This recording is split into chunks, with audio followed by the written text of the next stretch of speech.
Bureaucracy की धमाकेदार खबर। मुख्य सचिव सुधांशु पंत जा रहे हैं केंद्र में।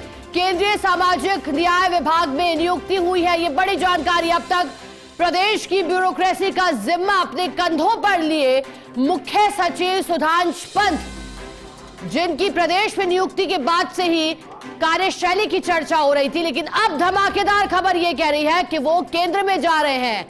केंद्रीय सामाजिक न्याय विभाग में उनकी नियुक्ति हुई है। यानी फिर सवाल खड़ा हुआ है कि राजस्थान में अगला मुख्य सचिव कौन होगा, क्योंकि केंद्र में जा रहे हैं सुधांशु पंत। ज्यादा जानकारी के लिए न्यूज रूम से हमारे साथ एसोसिएट डॉक्टर ऋतुराज शर्मा जुड़ गए हैं। ऋतुराज जी, बड़ी खबर, धमाकेदार ब्लास्ट सुबह की शुरुआत इसी के साथ। बताइएगा कितनी बड़ी खबर और आखिर क्या नई जिम्मेदारी उन्हें मिलते हुए? देखिए, इस धमाकेदार खबर का इसी से आकलन हो जाता है कि ये मध्य रात्रि बाद आदेश जारी किए गए और डीओपीटी ने ये आदेश जारी कर दिया। और आखिरकार काफ़ी लंबे समय से चूंकि प्रयासरत थे, बार बार अटकलें लगाई जा रही थी, बार बार चर्चाओं का दौर शुरू हो रहा था कि केंद्र में जाएंगे मुख्य सचिव सुधांशु पंत। तो यह एक बहुत ही सफल पारी हम कह सकते हैं वह रही। ब्यूरोक्रेसी के लिहाज से, प्रशासनिक तंत्र की मजबूती के लिहाज से और गुड गवर्नेंस के लिहाज से बहुत अच्छी ये पारी कही जा सकती है। जो दिसंबर 2023 में इनकी नियुक्ति हुई और उसके बाद से जो इन्होंने जिम्मा संभाला, तो पूरा 1 साल और करीब 11 महीने का ये जो जिम्मा था, ये पूरा जो कार्यकाल रहा वो अनुशासन से भरा रहा, सादगी से भरा रहा। हमेशा आचरण बेहतर करने की सलाह वो देते रहे, हमेशा अफसरों को अच्छी हिदायत वो देते रहे, जिसे हम कह सकते हैं कि एक प्रशासनिक मुखिया जिस तरह से आचरण कर सकता है, किया जाना चाहिए, वो उन्होंने यहाँ पर दिखाया। ख़ास तौर पर जो इनका जो कार्यकाल है वो याद किया जाएगा, वो समय पालन के लिए, अनुशासन के लिए, प्रशासनिक पकड़ मजबूत करने के लिए। ऋतुराज जी, आपको इंटरप्ट कर रही हूँ, रोकना चाहेंगे क्योंकि एक्सक्लूसिवली ये वो आदेश जिसकी कॉपी हम साझा कर रहे हैं, जिसमें बताया गया है कि अब न्यू अपॉइंटमेंट मुख्य सचिव सुधांशु पंत का। और देखिए, ministry of personnel public grievances and pension, department of personnel and training. Rituraj ji, continue कीजिएगा। देखिए, ये जो अनिल यादव हैं इस पद पर हैं, केंद्र में जो सामाजिक न्याय विभाग है उसमें सचिव पद संभाले हुए हैं। 30 नवंबर को उनका रिटायरमेंट है। तो जैसे ही वे रिटायर्ड होंगे, जो सुधांशु पंत हैं वो केंद्र दिल्ली में जाकर ये पदभार संभालेंगे। ये बड़ी खबर। 1991 बैच के आईएएस अधिकारी हैं और 30 नवंबर को इनके पदभार संभालने के साथ ही प्रदेश को एक प्रशासनिक मुखिया देखना पड़ेगा और उनकी तलाश सरगर्मी से तेज़ी शुरू हो गई है। जो सबसे बड़ा नाम हम बता सकते हैं इसमें, वो अभय कुमार का है, जो कि नेक्स्ट सीनियर अधिकारी हैं। अभी जो सुधांशु पंत की जो वरिष्ठता है वो 4थे स्थान पर है और उसके बाद चूँकि जो वरिष्ठता का क्रम है उसके अनुसार अभय कुमार इस पद के प्रमुख दावेदारों में से एक हैं। और क्योंकि यह इसलिए भी कि जो अन्य जो वरिष्ठता में आने वाले अधिकारी हैं, वो वी श्रीनिवास की बात कर लें या शुभ्रा सिंह की बात कर लें या सबसे सीनियर आईएएस अधिकारी सुबोध अग्रवाल की बात कर लें। सुबोध अग्रवाल का रिटायरमेंट चूँकि दिसंबर में ही है और अगर सीनियरिटी की बात करें तो उनकी सीनियरिटी लांघकर सुधांशु पंत को मुख्य सचिव पद का जिम्मा दिया था। ऐसी बात की जा सकती है शुभ्रा सिंह जी के लिए।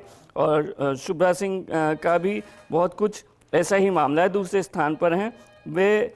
रिश्ता में 30वें स्थान पर आने वाली आईएएस अधिकारी हैं। जो उनके बाद जो आते हैं, अभय कुमार आते हैं। इसके साथ ही जो अन्य नाम हैं वो रजत मिश्र का नाम है, तन्मय कुमार का नाम है, जो कि केंद्र में हैं तैनात। फरवरी 2029 में रिटायर्ड होने वाले आईएएस एसीएस अखिल अरोड़ा का नाम है। उनकी जो पत्नी आईएएस हैं अपर्णा अरोड़ा का नाम हम कह सकते हैं। तो यह एक क्रम नज़र आता है। तो इन्हीं मुख्य चेहरों में से एक चेहरे की तलाश भजनलाल सरकार को रहेगी, क्योंकि जिस तरह से एक गति दी थी और एक चेहरा बनाया था सरकार का, उसमें काफ़ी कुछ योगदान मुख्य सचिव सुधांशु पंत का रहा है। बहरहाल अभी वे अपने इस पद पर काम करते रहेंगे जब तक कि कोई आदेश जारी नहीं होता। यह भी संभव है कि यह आदेश का वेट किया जाए, करीब 29-30 तक इसे जारी किया जाए, 29-30 नवंबर तक। और ये भी संभव है कि आदेश अभी जारी कर दिया जाए और उसमें ये लिखा जाए कि 30 नवंबर को जब वे केंद्र में जाएंगे उसके बाद मुख्य सचिव पद की जिम्मेदारी ये अधिकारी संभालेंगे। लेकिन फिर एक बड़ा सवाल, क्योंकि जब सुधांशु पंत मुख्य सचिव के रूप में आए थे तब ये कहा जा रहा था, ये माना जा रहा था कि एक बहुत बड़ा गैप, एक बहुत बड़ा वैक्यूम वो पूर्ति हुई है, क्योंकि फरवरी 2027 तक कोई मुख्य सचिव की तलाश नहीं करनी पड़ती सरकार को। लेकिन जिस तरह से ये घटनाक्रम हुआ और बार बार हम देखते थे कि दिल्ली जाने का क्रम लगा रहता था, और ये जिस तरह से क्रम हुआ और उसमें यह लग रहा था कि बहुत संभव है कि सुधांशु पंत दिल्ली जाएंगे। और अभी चूंकि फरवरी 2027 में रिटायरमेंट है, तो दिल्ली में भी जो अपनी भूमिका है वो बेहतर तरीके से रिटायरमेंट तक वो निभा सकते हैं। और क्योंकि नवंबर 2025 है और अगर मुख्य तौर पे बात करें तो उन्हें 1 साल 3 महीने का अच्छा समय यहाँ पर मिल रहा है। अगर उनकी विभिन्न सेवाओं में भूमिका की बात करें तो उन्होंने जो भूमिका अदा की केंद्र में, ख़ास तौर पे यह भी देखना होगा यहाँ पर कि वो केंद्र से राज्य में, राज्य से केंद्र में वापस बार बार आते जाते रहे हैं। केंद्र में अगर मुख्य पदों की बात करें तो वो केंद्रीय स्वास्थ्य सचिव के रूप में इन्होंने सेवा दी। इसी के साथ पूर्व में पोर्ट और शिपिंग मंत्रालय में अपनी OSD के रूप में और फिर सचिव के रूप में सेवाएं दी। जो केंद्र में इनकी पहली नियुक्ति हुई थी वो फार्मास्यूटिकल विभाग में संयुक्त सचिव पद पर हुई, और अब वापस से इनकी केंद्र में नियुक्ति हुई समाज कल्याण विभाग में। तो एक बड़ी भूमिका लगातार मिलती रही। साथ ही साथ अगर राज्य की भूमिका की बात करें, राज्य में मुख्य सचिव तो वे रहे ही हैं, इसके साथ साथ ही PHED में SES पहले रह चुके हैं, वन में पर्यावरण वन में प्रमुख सचिव पद का जिम्मा संभाल चुके हैं, इसके साथ ही LSG सचिव रह चुके हैं, खान सचिव रह चुके हैं, विद्युत वितरण निगम लिमिटेड में CMD रह चुके हैं, JDC रह चुके हैं, सहकारिता रजिस्ट्रार रह चुके हैं, जयपुर, भीलवाड़ा, जैसलमेर और झुंझुनू में कलेक्टर रह चुके हैं। तो एक बड़ा व्यक्तित्व यहाँ पर निखर कर नज़र आता है। खासा प्रशासनिक अनुभव है, रिजल्ट ओरिएंटेड माने जाते हैं, अपने जो काम हैं, जो तमाम फाइलें हैं समय पर निपटारे के लिए जाने जाते हैं। इसीलिए इन्होंने फाइलिंग को एक अलग तरीके से नई शुरुआत दी। जो फाइलिंग का समय निस्तारण का जिस तरह का रखा गया पोर्टल पर कि कौन से अधिकारी के पास कब तक फाइल पेंडिंग है, उसकी रैंकिंग की गई, किस तरह से जो कलेक्टरों की रैंकिंग की गई, इन तमाम बातों को लेकर उनका कार्यकाल जाना जाएगा और याद किया जाएगा। पृथ्वीराज जी, क्योंकि आपने पूरा निचोड़ बताया कि आखिर कैसे ये तैयारी हुई और किस तरह से उनकी नियुक्ति हुई, अब उनकी नियुक्ति कितनी मायने रखती है और किस तरह का योगदान प्रदेश में उनका प्रशासनिक अधिकारी के रूप में रहा है। ऋतुराज जी, अब प्रदेश में इस लिहाज से आगे क्या संभावनाएं आपको दिखाई दे रही हैं, क्योंकि अब उनके जाने से ये कुर्सी भी खाली होगी? देखिए, एक खास बात ये देखी जा सकती है कि चूंकि करीब करीब सरकार का 2 साल हो गया, तो इसमें अब जिस तरह की जो शुरुआत दी जानी चाहिए थी, वो तमाम शुरुआत के जो कदम उठाए जाने थे वो मुख्य सचिव सुधांशु पंत की अध्यक्षता में उठाए गए। अब इस शुरुआत को एक तरह से हम कह सकते हैं कि ऑटो पायलट मोड पर जब विमान चला जाता है तो उसमें ज़रूरी यही रहता है कि संतुलन बनाना। वह संतुलन किस रूप में बनेगा ये देखने वाली बात होगी, और उसके लिए कौन सा चेहरा सरकार को उपयुक्त लगेगा। खास तौर पर जो बड़े नाम आते हैं वो अभय कुमार के रूप में ही आते हैं, क्योंकि वेरी नेक्स्ट सीनियर हैं। इसके साथ साथ ही मृदुभाषी हैं, मिलनसार हैं और जो तमाम अहम जिम्मेदारियां हैं अभी भी वो काफ़ी हद तक संभाले हुए हैं। मसलन कोई जल संसाधन में यमुना नदी का जल का मामला हो या अन्य जो बड़े मामले हो, वो उनकी भूमिका रहती है हमेशा।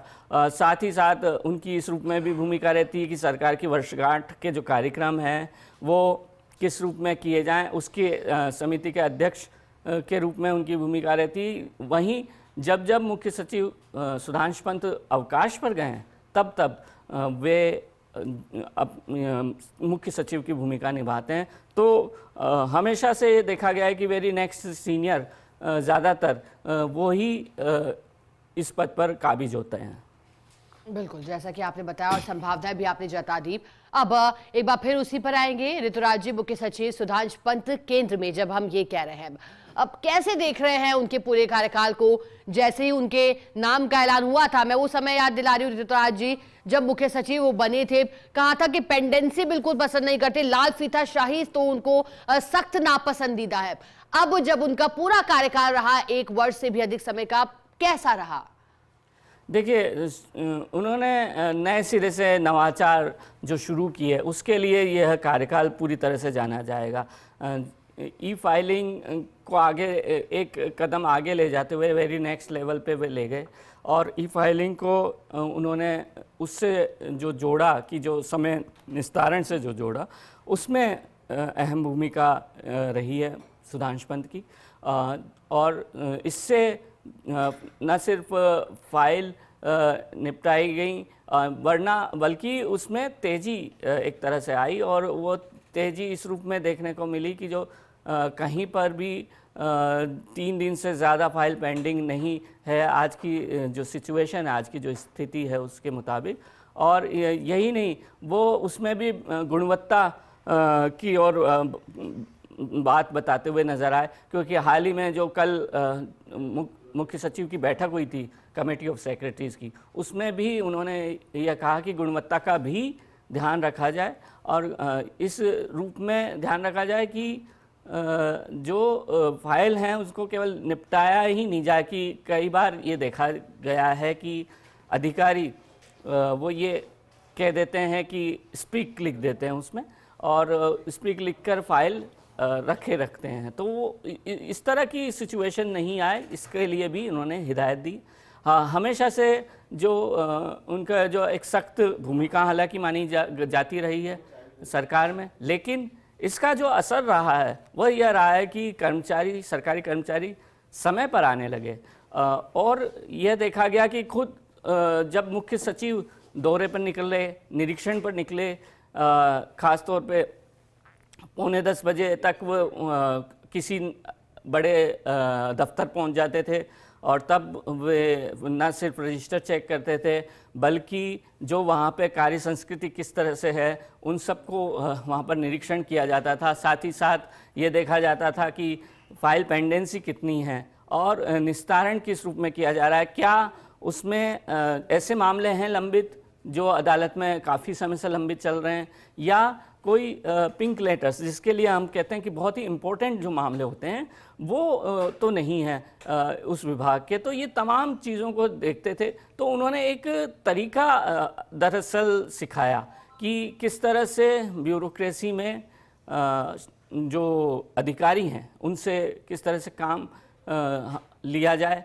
साथ ही साथ वह हमेशा ये कहते रहे कि जो समय पालन है उसके साथ साथ जो दफ्तर में जो कार्यस्थल है वहाँ पर किस तरह से बेहतर इन्वायरमेंट बने रहे, इस पर भी ध्यान दिया जाना चाहिए। मसलन यदि कोई कचरा वहाँ पर है तो उसका निस्तारण किया जाए।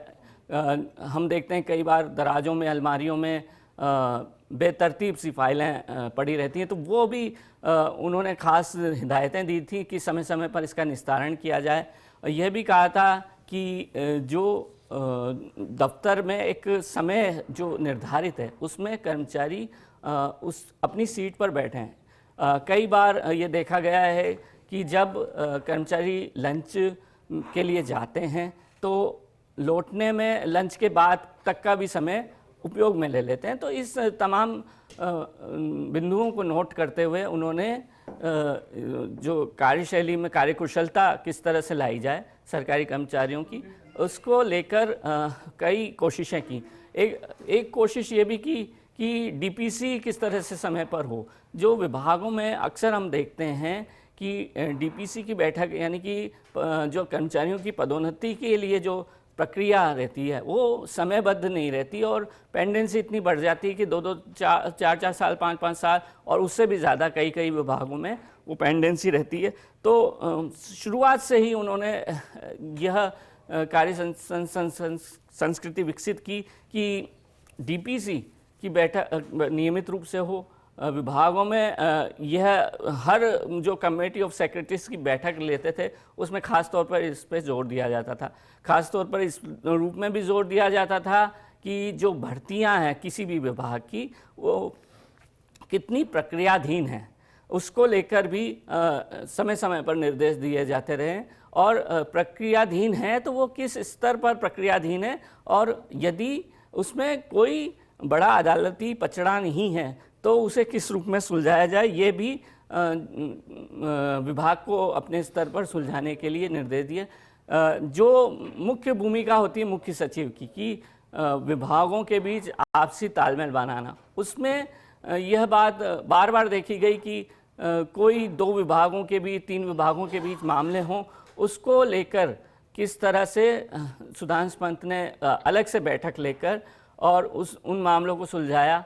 कई ऐसे पचड़े भी थे जिसमें केंद्र की मदद चाहिए थी, तो केंद्र में अपने अनुभव का इस्तेमाल करते हुए, अपने संपर्क सूत्र का उपयोग करते हुए उन्होंने कई ऐसे पचड़े भी निपटाए। अब बिल्कुल ऋतुराज जी, और आपने पूरा समझाया बाकायदा कि कैसे उन्होंने बैठकों पर बड़ा जोर दिया और नए नए नवाचार किए।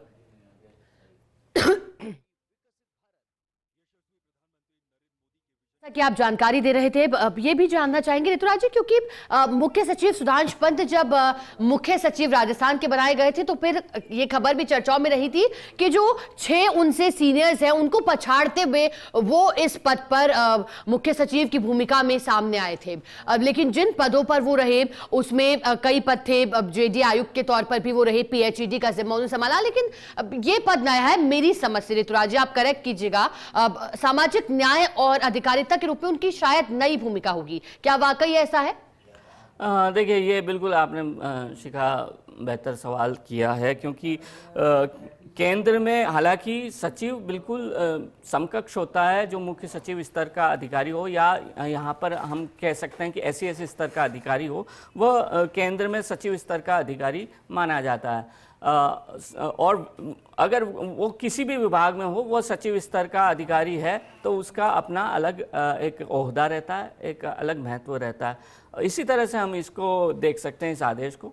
हालांकि ये बात सही है कि सामाजिक न्याय विभाग एक बहुत हम कह सकते हैं बहुत नया सा है, लेकिन उनके लिए इस रूप में नया नहीं है कि जो मुख्य सरकार की योजनाएं रहती हैं, चाहे वो राज्य सरकार की चाहे केंद्र की, वो डीबीटी के जरिए किस तरह से बैंक ट्रांसफ़र किया जाए या उस योजना को किस तरह से सशक्त बनाया जाए और उस योजना को आम जनता से किस तरह से जोड़ते हुए उनको लाभान्वित किया जाए, ये तमाम बातें चूँकि मुख्य सचिव के कार्यकाल के दौरान भी उन्होंने देखा, और अन्य जो पद उनके रहे, जैसे खान सचिव रहे वो, या फिर अन्य जो पद उनके पास रहे, वो तमाम पदों पर भी उन्होंने इसी को अंजाम दिया। एलएसजी सचिव के रूप में उन्होंने इसी बात को अंजाम दिया, जेडीसी के रूप में कार्य किया वहाँ पर भी, और कलेक्टर के रूप में, चूँकि कलेक्टर ऐसी योजनाओं का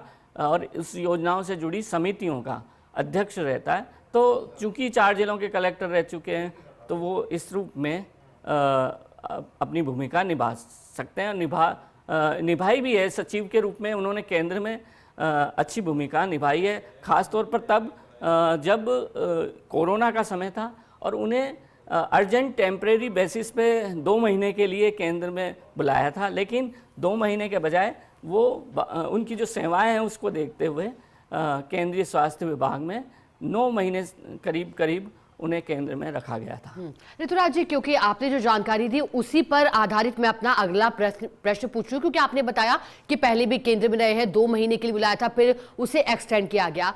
ऑलवेज फेवरेट रही हैं वो, मान सकते हैं केंद्र में भी दबदबा रहा है। इसके पीछे की वजह क्या मानते हैं आप? देखिए, इसकी पीछे की वजह अगर हम टटोलें तो ये बात सामने आती है कि एक रिजल्ट ओरिएंटेड छवि उनकी रहती है। एक जो छवि उनकी रहती है वो कुशल प्रशासक की रहती है, सादगी पसंद प्रशासक की रहती है।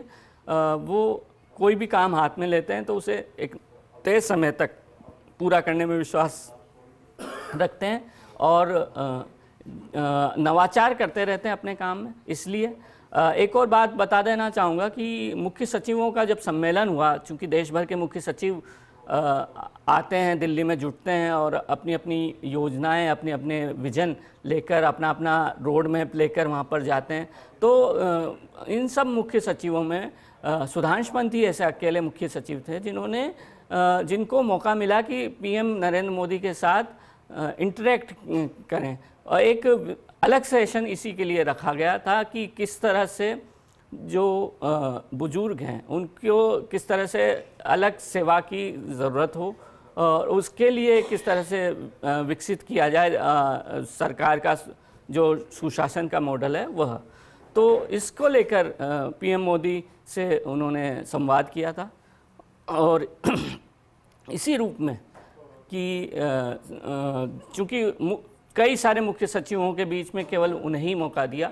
दूसरा, बार बार यह बात सामने आती रही कि पीएम मोदी की गुड बुक में जो चंद अफसर हैं उनमें सुधांशु पंत का भी नाम लिया जाता है। और एक इसलिए भी कि काफ़ी समय केंद्र में रहे, वहाँ की किस तरह की कार्यशैली होती है वह वहाँ पर समझी और उसको एक नए सिरे से परिभाषित किया। क्योंकि अगर कोरोना का वक्त हम माने तो उसमें किस तरह से जब सबसे ज़्यादा ज़रूरत थी कि दवाइयाँ मरीज़ तक किस तरह उससे पहुँचें, सही इलाज किस रूप में हो, सही जागरूकता आम जनता को कैसे हो और उसकी क्या गाइडलाइन बने, एसओपी किस तरह से निर्धारित हो, इन तमाम बातों को लेकर जिस तरह से उन्होंने काम किया, इसी के कारण जो केंद्र में वे सराहे गए हैं। बिल्कुल, आपने समझाया कि आखिरकार क्या वजह रही है ऋतुराज जी इसके पीछे भी। ऋतुराज जी, अब क्या लगता है, क्योंकि आदेश तो आ गया है, कब उन्हें यहाँ से रिलीव किया जा सकता है और कब नई जिम्मेदारी संभाल सकते हैं? क्या इसके लिए भी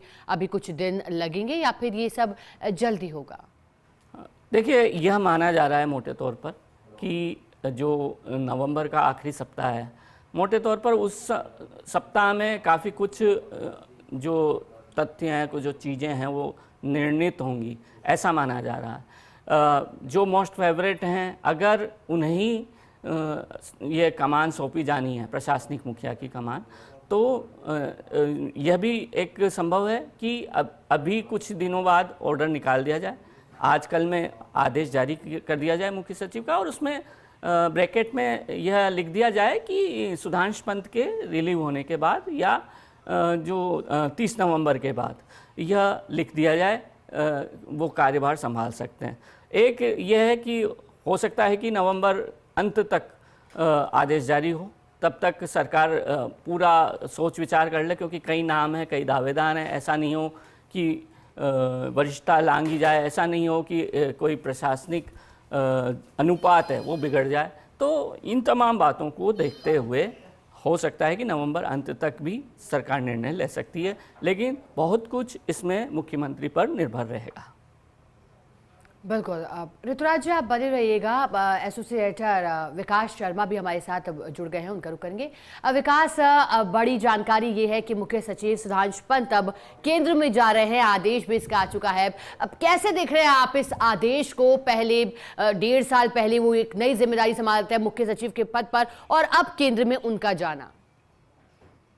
देखिए शिखा, जिस तरह से कल देर रात को ये बड़ा अपडेट राजस्थान की ब्यूरोक्रेसी, राजस्थान का कह सकते हैं प्रशासनिक जो मुखिया हैं उनका बदलाव जो है वो अपने आप में एक बड़ा संदेश दे रहा है कि क्या ऐसा मामला है कि अचानक से इस तरह से ये पूरा बदलाव किया गया है। देर रात के ऑर्डर निकले, देर रात के ऑर्डर के अंदर सुधांशु पंत हैं, उनको दिल्ली बुलाया गया है। दिल्ली में केंद्र में वो प्रतिनियुक्ति पर वापस से जाएंगे, मैं आपको अपडेट कर दूं, सुधांशु पंत पहले भी केंद्र में प्रतिनियुक्ति पे रहे हैं। जब वो प्रतिनियुक्ति पे रहे तब उन्होंने कई बड़े महकमे जो हैं उनमें काम करने का उनके पास अनुभव रहा है, जिसमें केमिकल इंडस्ट्री है, इसके अलावा अन्य जो विभाग है उनमें उनका काम करने का अनुभव रहा है। और उसके बाद में उनको दिल्ली से वापस से राजस्थान जब भेजा गया था, बीच में थोड़े दिनों के लिए पिछले सरकार में थोड़े दिनों के लिए वो वापस राजस्थान आए भी थे, लेकिन फिर वापस वो दिल्ली चले गए थे। तो अब वापस से उनको दिल्ली में बुलाया गया, केंद्र में प्रतिनियुक्ति में बुलाया गया। केंद्रीय सामाजिक न्याय विभाग में सचिव के पद पर उनकी नियुक्ति हुई है। 1991 बैच के आईएएस हैं सुधांशु पंत, जिनको की जो आईएएस अमित यादव जो है उनकी जगह वो रिटायर हो रहे हैं, उनकी जगह पर 30 नवंबर को ये नई जिम्मेदारी दी गई है। 30 नवंबर तक का समय है अभी राजस्थान में।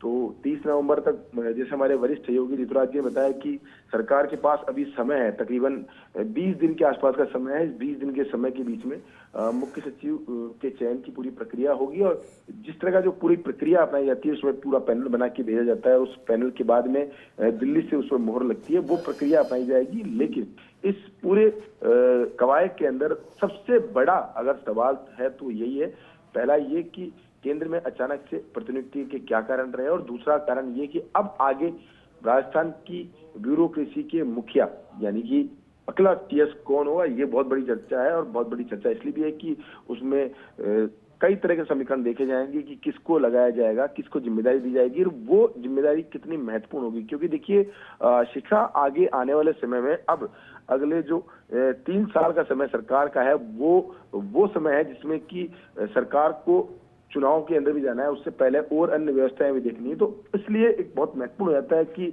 जब प्रशासनिक मुखिया, क्योंकि देखिए सुधांशु पंत का जो अगर कार्यकाल देखते हैं राजस्थान की ब्यूरोक्रेसी के लिहाज से, तो एक मंझे हुए ब्यूरोक्रेट के रूप में उनकी पहचान है। एक कह सकते हैं कि ब्यूरोक्रेसी में एक नब्ज उनके पास हर किसी की, जो कह सकते हैं कि कौन कहाँ पे क्या काम कर रहा है, एक पूरी पकड़ उनकी पूरे प्रशासन में थी।